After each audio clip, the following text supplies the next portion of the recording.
Welcome, travelers. I'm Josh. And I'm Lee Wanika, and this is Tabletop Journeys, where we will be your not-so-humble guides on the quest for RPG adventures.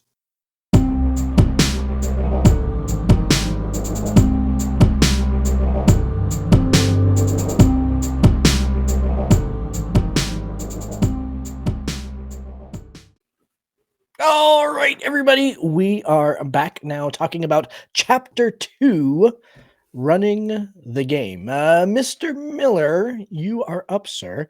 What do you think about Chapter 2? Yeah, now that I'm done doing the Batusi, let's dig into Chapter 2.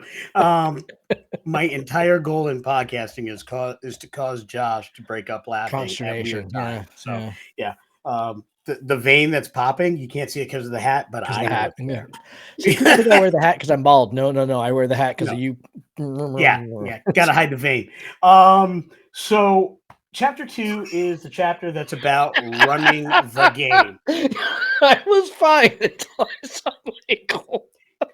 And the best part is, not only did I get Josh, I got Michael too. Well, I was about to make an inappropriate comment. I'm winning. And then I'm like, no, I know better. And then Lee Wanika set me up, and I was like, oh, but then I know. Yeah. Yeah. Anyway, carry on. Yeah. Yep. Right. Running the vein. game. Yeah. So between our overview and our discussion on Chapter 1, we want to get into Chapter 2. This is really a chapter in this book that's really designed around giving you the nuts and bolts on the GMing. This is how you do the things. This is where the nuts and bolts are described. This is where they tell you how to turn the levers, dials, and knobs. And we're going to go into some detail to talk about where we think they did a great job, where we think they might have been missing a few things. But in general, my overview is I liked this chapter. I think it covered everything on a very base level without a lot of complexity. Now, there are some things that may have required a little complexity, but I kind of get examples. Yes, but I kind of get why they didn't add that complexity here. The question is later on, when that complexity becomes evident, do they handle it well then? So I think they did okay with this chapter. I'm generally pretty pleased with it. I think it was a solid effort. And again, I keep going back to, if this stuff was in 2014, it never made a dent into my collective brain, my brain, as far as it being done. So that tells me it wasn't done well before, but here it's at least being done on a level that I'm going to remember. I know where to send people now. If somebody's asking me a question that really involves this stuff, may not have all the things, but I can at least get them started. Go read this chapter, come back to me with your questions, then we can have the talk. This is a good base knowledge kind of chapter. Yeah. I'm inclined to agree with you that I think that this is a good counterpoint chapter to Chapter 1. If somebody came up to me and said, I just bought the DMG, how do what should I focus on? I've never run a game before. I'd be like, read chapters 1 and 2 and then come back to me and let's talk more. Like, it kind of, my comment kind of about this chapter was that there's lots of meat in here. There's interesting content, but maybe too many variations. There's maybe too many kind of like you were talking earlier, Michael, about like the if then statements and everything like that. Maybe too many of that, but I'm not actually sure that there's too many. Again, it's a question of who the audience for the book is. Do I think it's too many for me? No. Do I think it's too many for the person that's never run a game before? Maybe they get lost in the sauce a little bit, and I'm not actually sure. But there's a lot in here. For a 30-page chapter, there's a lot in here, which I liked. Is it too much? I don't know. I think for me, I actually really like this chapter. I think almost everything here is really good. There could be more. Again, I think there should be examples. I don't think it's formatted well. I think that the order of the information being presented is odd. I think I get what they were trying to do, but I think it should be divided into prep sections and at the table sections. So like the improvisational damage is something you might need to use in the moment, like in a game, where the like setting up the travel time is something you might do ahead of time as prep. I think that would have been a better distinction of how to lay it out. The biggest thing for me is, like, I really like the first part. It talked, first of all, we got Venger and Tiamat as the art. Okay, I'm in 100% A+ already for that. Sold. So know your players, the different things that they might be interested in. I think that's all really, really good. And then they talk about group size, running for small groups, running for a larger group. That is like exception stuff. That should be at the end of this chapter as, again, reference material. It's like weirdly placed and it messes up the flow. Also, don't do a DMPC. It's bad. So they should have just removed that and just said, no, don't do this, because I did in my version. Also, don't roll damage and attacks together. That's just evil. Don't do that. Yeah, don't do that. I mean, let's call it spade a spade. DMPCs should just be NPCs. Why they're making a distinction between them is you don't do that. There's nothing that can't be accomplished with a good NPC that a DMPC does, and DMPCs are bad. Muddy. It gets muddy. Yeah. I know people have done it to great success. I'm not saying that doesn't happen. I'm going to say most people, especially if you're new, a DMPC is a bad idea. Yep. I'm awful at them. Let me put it that way. I've run this game for a really long time. Page 28, the different abilities, kind of what it measures, what you might make a check for, what you might make a save and throw for. I hope that's in the DM screen, because that is great information for someone who's new. I loved that inclusion. So yeah, I think most of this is really good. I would argue that the order that it's presented is odd, and it actually is a barrier to fully understanding everything. But another quick thing about the art, I love how many pieces of art show the party as small and the environment is huge. That again is so inspirational to me. I'm like, oh yeah, that's going to happen in my game. Yep, that's going to happen in my game. So I love that from the art direction. Lunica, I'll let you go in just a second, but before you do, one statement about that chart on page 28, Michael. The one thing that chart is missing are the skills that are associated with the attributes. That's the one thing that table is just missing. Ability to, yeah, it's just the abilities, and so it really needs the rest of it. But otherwise, yeah, perfect.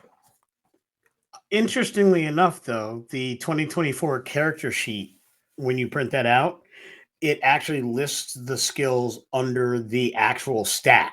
So you get that in a different way on the actual character sheet, which makes it less necessary here to do it that way. That's totally fair. Yep. Okay. So and to be fair, never would have known that I would not have known that had I not been running Learn to Play events last weekend at EllisCon. So I know this from playing it from live play examples, and had I been playing digitally, would not have known it. So if you're playing in a totally digital environment and using D&D Beyond, that's a necessary thing, which is interesting because you're reading it on D&D Beyond, you're likely playing it on D&D Beyond. It's a letdown in some of the avenues that's covered in others, and I don't think they caught that. I would actually say, however, if I'm going to counterpoint on the order of the way things go, I actually think putting your party size where they did to be useful, because I do catch folks talking about, if you're going in the order of what you do, I'm going to be a GM for the first time. I'm putting together my first group. One of the very first things I actually need to know, not one of the last things I need to know, is how many people I'm going to run. If it's collect up your friends as you go, if I've got 8 to 10 people that want to play and I'm running the game for the first time, that's something I need up front, not at the back. So I actually think it works in the order of the way things are going as you do the things, even if logically it's not as important. So it really depends on if you're going chronologically or level of importance. Level of importance, back of the chapter. Chronologically, it's kind of in just about the right place. And I looked at this chapter very chronologically. It's kind of like, how do you want to watch the Marvel Universe movies, right? If you want to watch the MCU, watching them chronologically, or do you watch them in the in release order? Release order preserves all the Easter eggs. Chronologically provides a really deep story as well, but in a different way. But there are 0 Easter eggs when you do it chronologically, because it's all out of order.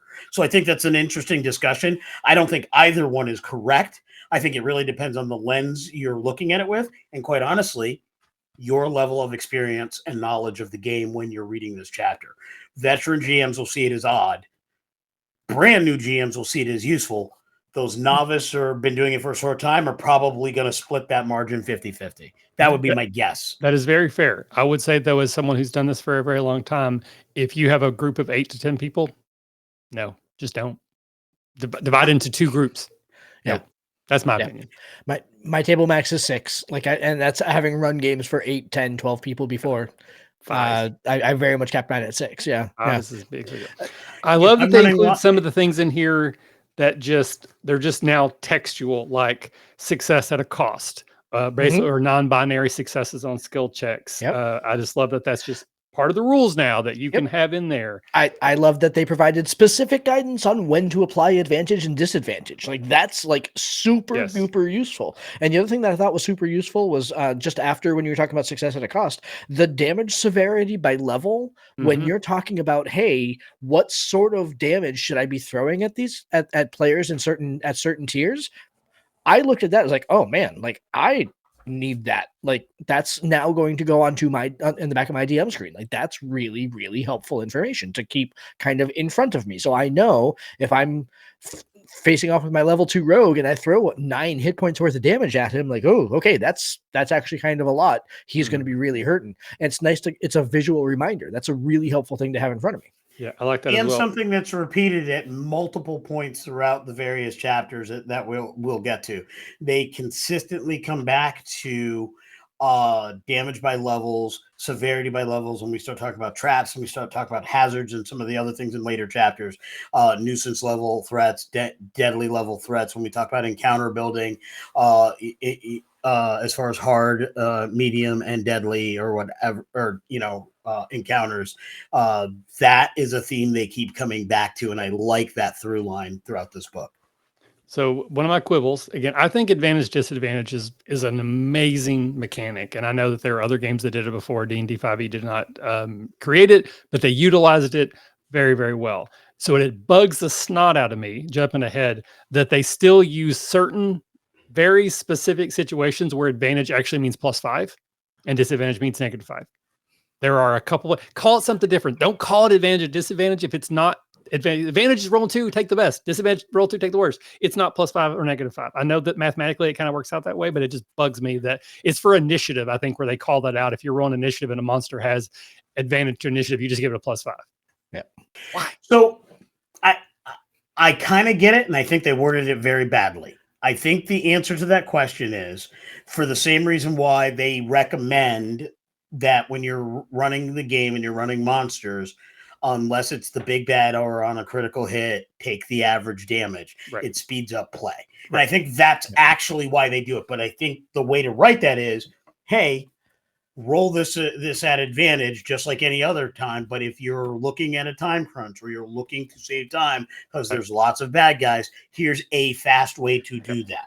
And if they called it out that way, it is less of a dissonance with the mechanic. Yeah, so I'm going to go ahead and say this in such a way that nobody listening to this episode will ever know, but Lee Wanika's going to hate. Call it a situational conditional bonus like they do in Pathfinder. It's the same freaking thing. It's the same exact thing. And now they appear in 5e, so now we can use it. Yeah. The one thing I wanted to also call out in this chapter was definitely 3 specific pieces within this chapter: running social, running exploration, running combat. I think those 3 pieces were very well done. Yes. And if I'm going to say something that's good, and this is not to open up the big old multi-episode long diatribe and argument and debate that Josh and I have had for the better part of our adult lives, right? Is for a game that claims there are 3 pillars, and they spent all of the 2014 iteration giving features to Rangers as an example, and then not utilizing them in hardly any printed adventures. They wondered why nobody liked those features with Rangers when they did their surveys. The result of that, it was build Rangers now, removing all of those things right at the time they finally put the stuff back in the game. Yeah. All the features that they took away from us, Rangers, in 2014 now have a home. Now they're giving us the information that we needed to run exploration. This was something I said when we did our very early wishes, hopes for 2024 is please put in the exploration pillar. And they did. Mm-hmm. everything I'm seeing now, when I look at monsters, when I look at what few monsters we've seen, when I look at the DMG, when I look at all the chapters we're going to get to, I will be happy to point out in every one of these videos, every time they're doing the thing to add back the exploration pillar. And now that makes me even angrier at the Ranger, because they altered, changed, and removed the flash and the cool of those features because nobody liked those features and they never understood why nobody liked those features. Big glaring miss for me. It's not a miss in this book. It was absolutely necessary in this book. I love the fact that it's in this book. Yeah. I like the travel planner. Sorry. Yeah, the travel planner is fantastic. Yep. That leads into this. Everything about that is great. The miss was the folks writing the DMG were not talking enough to the folks writing the PHP. That is terribly evident as I read these 3 pillars and how to run these 3 pillars of the game. So this is totally a Josh question, Lewanika, and you might know this from having looked at it on D&D Beyond. So the travel planner, is that available in a PDF that I can download and print out? Yes. Absolutely. Yes. All the tracking sheets. Brilliant. Brilliant. Anything you see tracking shit, try that again. Blooper number 3. Anything that you see as a tracking sheet is a downloadable PDF. And Perfect. I printed them all for my weekend, and they are glorious. They work very well. Oddly, I will also add, this is something that Sly Flourish talked about a couple weeks ago, and he has had in his setup for quite some time. Yeah. And he's not the only one. I think he quoted several other folks that do it, but points of interest, sort of the way to make travel interesting. I've even talked about it. That's how I've always done it. Sometimes it's, I don't care what happens in between. You get there. You leave, we get there. Yeah. Sometimes it's, we do one thing on the way. Sometimes it's an exploration thing on the way. Sometimes you meet travelers on the way. Sometimes you fight a monster on the way, whatever. And this it describes how to do that well. It gives you a great tracking sheet to do that well. You put these tracking sheets together that we've been talking about and we will continue to talk about. You can put together a really good campaign and have really solid notes for each thing you get to. Yep, absolutely. I'm a big believer that things don't have to matter till they do. Like in my games, I generally don't track resources like ammunition, food, and water, but I might go, so in this session, you're going into a desert, we will be tracking food and water. Or in this session, you're going to be in a dungeon for probably like weeks. You have to track your ammo because in this situation, you can't just readily get them. But I tell my players that ahead of time, and it, like once we're out of the dungeon, it goes away. It's like a TV show. Like we don't ever see them do the things that don't matter unless it will matter, right? Yep. And I'm same thing. So, but if I'm going to run a travel and I want it to matter, I actually really like that sheet. I like the way I would prep that. I would make my decisions. I still can improvise as I need to, but I actually really like that travel sheet. And even though it does have the little monster cutesy thing that just doesn't work for me, that's totally fine. Yeah. I like how they differentiate monsters. Like you have 3 ogres. This is the one with the hat. This is the one that's dirty. This is the one with the scar. Absolutely. And rather than ogre 1, 2, and 3, I think that's great. I don't know that we needed 3 paragraphs on how to track monsters. Some people do it addition, some people do subtraction, but hey, I'm glad it's in there. Yep. I also like that they put both square and hex combat. Like that's just a nice nod, you know. I think in general the way that it described combat in this section was really, really useful. Like the advice that it gave on how to go ahead and keep combat moving, you know, that kind of thing. Like if keep combat from bogging down. That seems to be an overall focus of the 2024 rules in general, is keep the action going, and kind of avoid the pitfalls that can sometimes happen. So I think that attention to detail is really, really important and valuable. I think that's an evolution of the game that we're seeing. It used to be that combat was sort of the thing. Like we play the game to get to combat, and now combat is a thing to get us to the dramatic moments. They either happen before, after, or during the combat. Here's my hot take. I'm a theater of the mind DM. I almost never ever use maps and minis. The fact that this is still a square grid game is ludicrous. It should be hexes. If they're going to do maps, make them hexes. They're just better. No. I'm guessing it's because it's easier to draw a digital map. I can almost, not being a programmer. Oh, it's not even the digital. I can guarantee digital's not the problem. I wonder if it's the pen and paper. It's way easier to draw on pen and paper. I don't think a digital doesn't matter. Like it's well, I can also say that because of what they talked about earlier in the book, where they talk about this is not a reality simulator, we don't need to worry about real physics. And so the nuances of, you're up, you're down, or whatever, don't worry about that. X hexes away is X hexes away. I think that's really useful information when considering that. I play a lot of other game systems, and using zones where you're near or far or close is much better. Your power works close. Whatever the scale close is, it works. There's a lot of hand waving that can happen there. Yeah. Yeah. Different ways to approach the same thing, which is basically don't worry about inches, diameters, radii, vectors, and all that claptrap. Just get it done. It mentions just letting monsters die, even if it had 2 hit points left. If it's cinematic, just let it die. Again, that's something I've been saying for years. I'm glad it's actually in the book. Adding combatants. Again, this is one sometimes I get flack on the internet because, like, if I wrote down 2 goblins, I can't make it 3. Absolutely not. If I write down 2 and I decide there should be 7, 5 more show up. Where'd they come from? I don't know. Where'd the first 2 come from? Yeah, they're goblins. Yeah, they're goblins. They came from their goblin mama. Exactly. All right, I've got one more kind of like real. I'm gonna fully admit this is super duper nitpicky. Okay, and it's at the very end of the chapter here when it's talking about leveling advancement, and specifically when it's talking about milestone.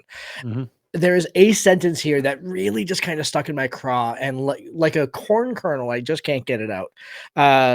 So it's talking about a good rate of session-based advancement is to have characters reach level 2 after the first session, level 3 after 1 more session, and level 4 after 2 more sessions. Totally fine there.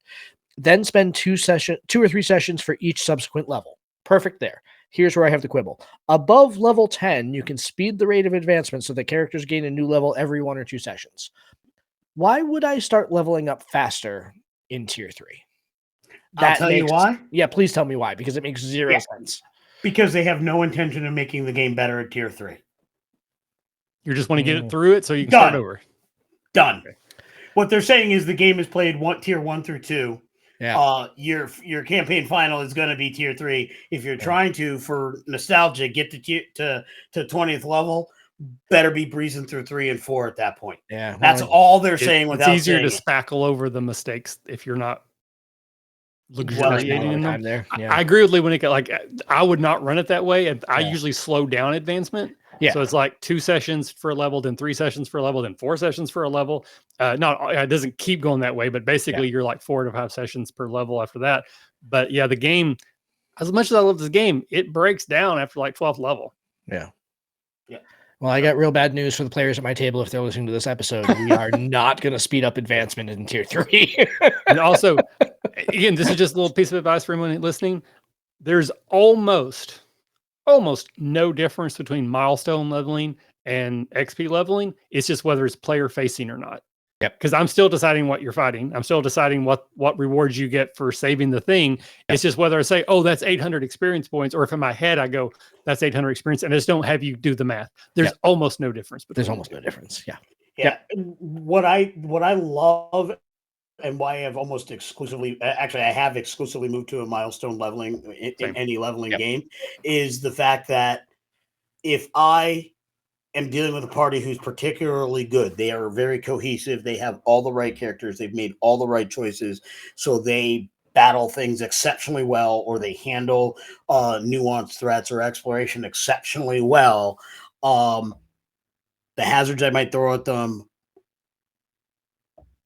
could have them go 2 or 3 levels all at once, because in order to challenge them, I need to throw more things at them. Even if it's not in one encounter, I may have to throw more encounters at them in order to challenge them. And if I need to do that to get to the narrative beats that I want to get to, I should not be rushing my story. So the big bad I planned for the early part of the campaign is now basically something that they should be fighting at level 4, but they're level 6 or 7. And now I either have to bog down that conflict with ludicrous numbers or beat this guy up beyond anything that's narratively feasible given the scope of that narrative. I don't want to do that. I want the story to be as pure to the characters and the play at the table as possible. And the easiest way to do that is by milestone. I'm in a campaign right now where we're fighting 7 nasty creatures of the Zodiac. We only level every time we hit a Zodiac. We can have 2 sessions in between a Zodiac fight, or 4 or 5, depending on how deep we get into it. And I'm fine with that. We know we level when we face a Zodiac thing, and the GM is always on. He's got his finger on the trigger of when the next Zodiac fight it's primed. If we did enough good stuff, or if things are bogging down, we're at a stalemate, he'll throw in the Zodiac, and we'll level that way. I like milestone because it's narratively controlled and not mathematically controlled. All right, everybody. That brings us to the end of chapter 2, unless there's anything else that you guys wanted to bring up. I don't think so. No. Cool. Well, we're at the end of the chapter, so there you go. All right. So we will, we'll see you all in the next video where we're going to talk about chapter 3, the DM's Toolbox, which I think is probably one of the chapters that I'm most excited to go ahead and talk about. So, we will see you all. I know. We'll see. We'll see you all on the other side. Like I said at the end of the previous 2 videos, make sure you subscribe to the channel. Make sure you get notifications so that as these videos come out, you get notified. So, we'll see you in chapter 3. And bear in mind, we want to reach our goal. End of the year, we want to get to 500 subscribers. Did I get that right? Yeah. Sure. We want to get to 500 subscribers. We want to get more subscribers. 5 million. 5 million subscribers. We want as many subscribers as you can pack into Levi Stadium. That's what I'm saying. Fill it to the brim, baby. I don't know why I said that. It just came to mind. Is there a Levi Stadium? Yeah. Where? Yeah, there's a Levi Stadium. Where is it? San Francisco, maybe? Carry on with your diatribe, though. Yeah. Something stonewashed joke, but yeah. Button fly, baby. Button That's fly. Right. We want to get as many subscribers as we absolutely can because we love doing this content. We love sharing it with you. We love having our conversations with you. We love the fact that we're talking with more and more people as we build on YouTube. Yeah. So we invite you, please comment, talk to us, ask us questions, join the conversation, talk, be a part of the show. Help us out, baby. All right. We'll see you in chapter 3. Good night, all.